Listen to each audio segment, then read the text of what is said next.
Oui, merci Monsieur le maire. J'ai bien entendu la position de Groenland commun, mais je voulais quand même prendre le temps de répondre sur le fond de ce vœu. Effectivement, le Premier ministre a annoncé le 16 mars le plan de résilience économique et sociale qui va être mis en œuvre à partir du 1er avril de cette année, avec deux axes. D'abord, limiter les conséquences économiques et sociales sur les entreprises et les ménages. Et deuxième axe, qui évidemment est à moyen et long terme, réduire la dépendance.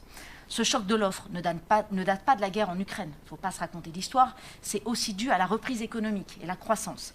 Effectivement, augmentation de la demande de pétrole et augmentation de la demande de gaz produit une augmentation des prix. Et quand, dans l'offre, la raréfaction de la ressource arrive dans l'équation, ça explose. À l'automne 2021, déjà, le gouvernement avait bloqué les prix de l'électricité et du gaz et gelé le prix du gaz pour 2022, avant même les enjeux de la guerre en Ukraine. Donc on voit bien que c'est multifactoriel, cette augmentation de l'inflation, et notamment sur les prix de l'énergie. Je ne vais pas revenir sur la mesure transversale, la remise carburant, les 15 centimes, je vous l'avais bien compris tout à l'heure, qui équivaut à 2 milliards, plus les 24 milliards supplémentaires sur la gestion de cette crise et de l'inflation. Ce sera principalement ciblé notamment sur l'agriculture, la pêche, les transports et le BTP, avec jusqu'à 25 millions par entreprise, dans un plafond de 3% de la valeur ajoutée maximum, cette prise en charge du coût du carburant.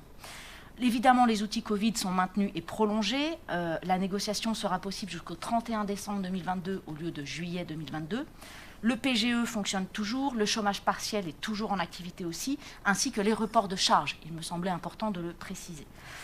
Ensuite, l'inflation est réelle. Effectivement, dans toutes les projections, que ce soit la Banque de France ou la Banque centrale européenne, on a une inflation qui aujourd'hui va osciller jusqu'à la fin de l'année 2022 entre 3,7 et 4,4% d'augmentation, ce qui est évidemment considérable.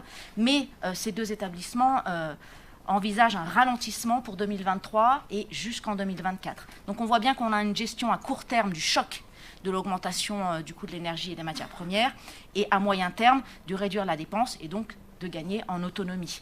Donc, je crois que c'est très important de bien le redire.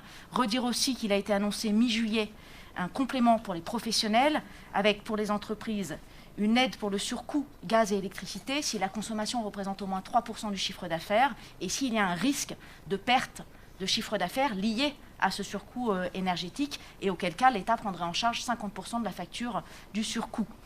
Pour le BTP, quant à lui, l'idée c'est que dans les marchés publics, il y ait un temps levé les clauses de révision des prix et pas de pénalité de retard si le retard est lié au problème d'approvisionnement en énergie.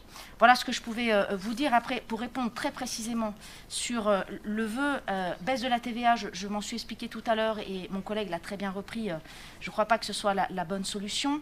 Sur l'augmentation du SMIC, sur le fait qu'il faille augmenter les salaires, je crois que c'est partagé par beaucoup d'entre nous, y compris au gouvernement et dans la majorité. En revanche, en cette période de difficulté pour les entreprises, il me paraît délicat de l'appliquer à très court terme. Et c'est un peu contradictoire avec le fait d'engager des négociations salariales. C'est-à-dire, commençons par les négociations salariales, et elles ont lieu par branche.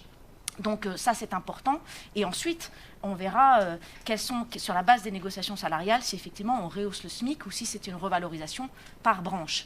Ensuite, sur les conférences sur l'organisation patronale et syndicale, sachez qu'elles sont d'ores et déjà engagées très nettement. Il y a eu plusieurs rendez-vous à ce sujet et bien sûr, le gouvernement s'en saisit et elles ont donc déjà lieu.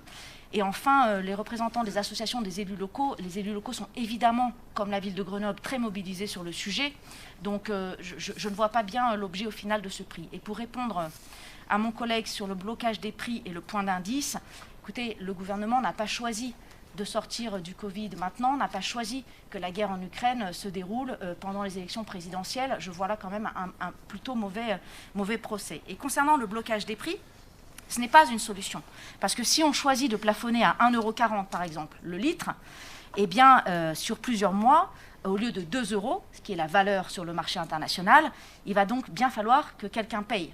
Et la différence, c'est 5 milliards toutes les 10 centimes. Donc si on plafonne à 1,40, ça fait 30 milliards, pardon. Les chiffres sont tellement exorbitants, 30 milliards d'euros à la charge de l'État. Donc soit l'État compense, mais ne redistribue pas, et va payer la note aux producteurs de pétrole, parce que le baril, ce n'est pas le prix du baril qu'on va limiter en étant dans une décision française. Donc il va bien falloir payer l'essence. Soit l'État ne paye pas les 30 milliards, et auquel cas il y aura une pénurie d'essence. Donc plafonner le prix n'a aucun sens. Ça n'a aucun sens. Donc je crois que la méthode que le gouvernement a choisie est la bonne. C'est la redistribution, l'accompagnement et normalement, selon la Banque de France et la Banque centrale européenne, l'inflation devrait décroître en 2023 et 2024. Merci de votre attention.